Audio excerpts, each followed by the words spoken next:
Welcome to our channel. আপনারা দেখছেন রান্নার হাট। আজকে আমাদের রেসিপি জন্মাষ্টমী স্পেশাল আলুর দম। চলুন শুরু করি। নিরামিষ আলুর দম তৈরি করার জন্য আমি এখানে কিছুটা চালমগজ নিয়েছি, কিশমিশ নিয়েছি, আদা নিয়েছি আর কাজু নিয়েছি। এগুলি আমি আগে থেকে ভিজিয়ে রেখেছি। এবার এগুলি একে একে পেস্ট করে নেব।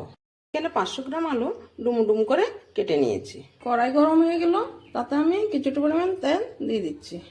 থেকে কেটে ধুয়ে রাখা আলুগুলি এবার ভাজতে দিয়ে দিচ্ছি। এগুলিতে কিছুটা পরিমাণ হলুদ গুঁড়ো দিয়ে দিচ্ছি ও সামান্য নুন দিয়ে দিচ্ছি। এবার এগুলি এখন আলুগুলি লাল লাল করে ভাজা হয়ে গেল। এবার এগুলি আমি একটা বাটিতে উঠিয়ে নিচ্ছি। এতে আমি পরিমাণ মতন সরষের তেল দিয়ে দিচ্ছি।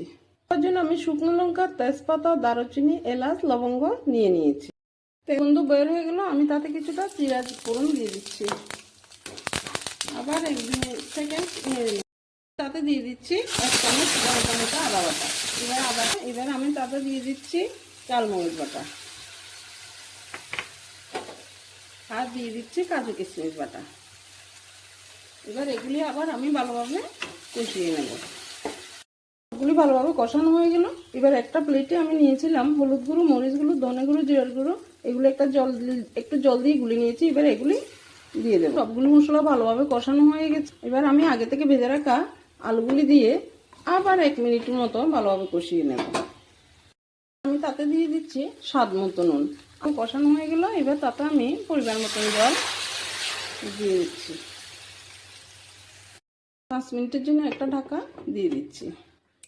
এই সময় গ্যাসের ফ্লেমটা মিডিয়াম টু হাইতে রাখবেন।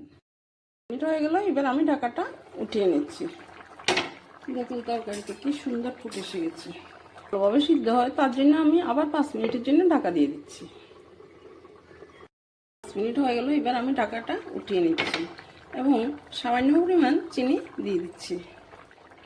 এগুলি একটু হালকা গ্রেভি থাকতে নামিয়ে নিতে হবে, নাহলে আলু যেহেতু একদম বসে যাবে গ্রেভিটা, তা খেতে ভালো লাগবে না। আমি তাতে কিছুটা পরিমাণ গরম মশলা গুঁড়ো দিয়ে দিচ্ছি। এবার ভালোভাবে নেড়ে দেব। একটা ঢাকা দিয়ে দেব। আমার মা বলতেন গরম মশলা দিয়ে ঢাকা দিয়ে দেন, না হলে ওই সেন্টটা তরকারিতে ভালোভাবে ঢুকবে না। ফাইনালি আমাদের জন্মাষ্টমী স্পেশাল আলুর দম তৈরি হয়ে গেল। একবার বাড়িতে আলুর দম তৈরি করে গরম গরম পরোটা বা ভাতের সাথে খেয়ে দেখবেন, খুব ভালো লাগবে। কেমন হয়েছে কমেন্টে আমাকে জানাবেন এবং লাইক করে দেবেন। আশা করি এই রান্নাটা আপনাদের সবার ভালো লাগবে।